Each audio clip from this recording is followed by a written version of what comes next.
नमस्कार, स्वागत है आपका IIM स्टूडियो में। तो आज हमारे साथ मौजूद हैं मिस्टर गोविंद सिंह, जो कि एक वरिष्ठ पत्रकार हैं और एकेडमिशियंस हैं। स्वागत है सर आपका। धन्यवाद, बहुत बहुत धन्यवाद। सर, आप अगले 5 से 10 साल में जर्नलिज्म एंड मास कम्युनिकेशन को कहाँ देखते हैं?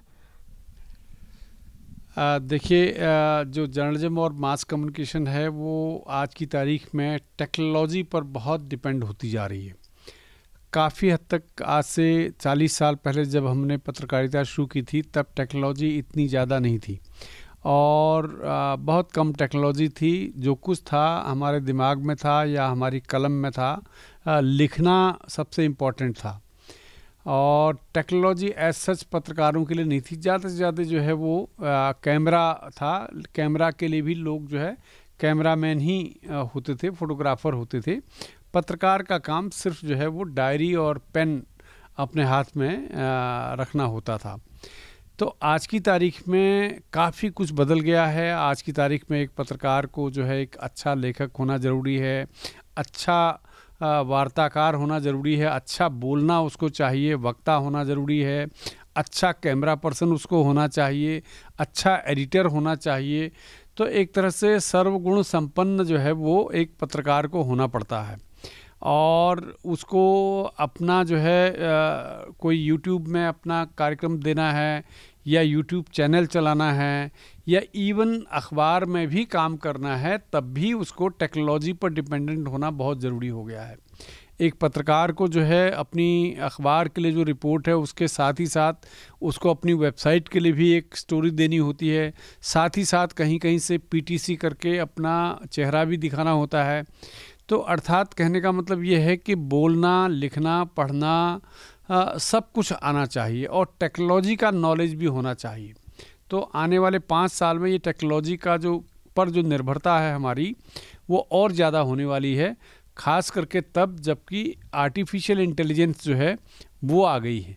बहुत सारे काम जो है जो पत्रकारों के हैं, जो हाथ से लिखने वाले हैं या जो छोटे मोटे काम हैं लिखने पढ़ने वाले, वो सब जो है वो आर्टिफिशियल इंटेलिजेंस ले लेगा और उनकी जगह पर जो है जो पत्रकारों के हाथ में रहेगा वो थोड़ा और ज़्यादा दिमाग वाले काम जो है वो रह जाएंगे।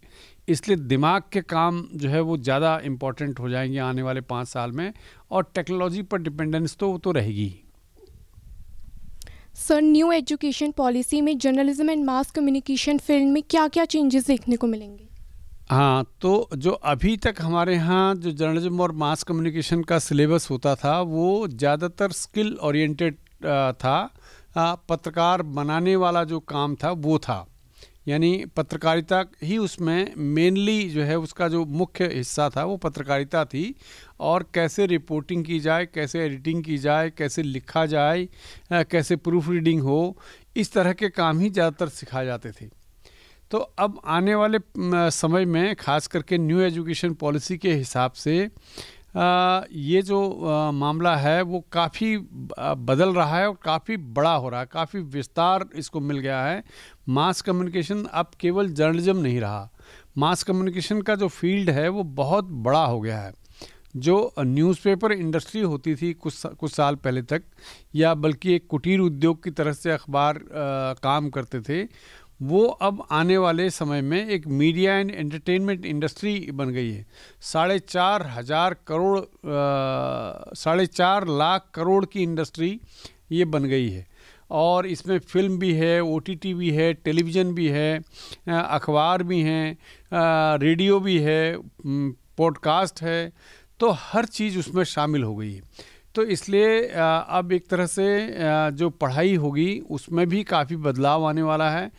UGC जो है नया करिकुलम फ्रेमवर्क एक बना रही है और उसके हिसाब से अभी जल्दी ही आपको जो है वो देश भर में नया सिलेबस जो है मॉडल सिलेबस मिलेगा और उसमें अब केवल फोकस जो है केवल पत्रकारिता नहीं रहेगी, उसमें सिनेमा भी है, उसमें टेलीविज़न भी है, उसमें तमाम तरह की जो एक्टिविटीज़ हैं मास कम्युनिकेशन फील्ड की वो सब आएंगी।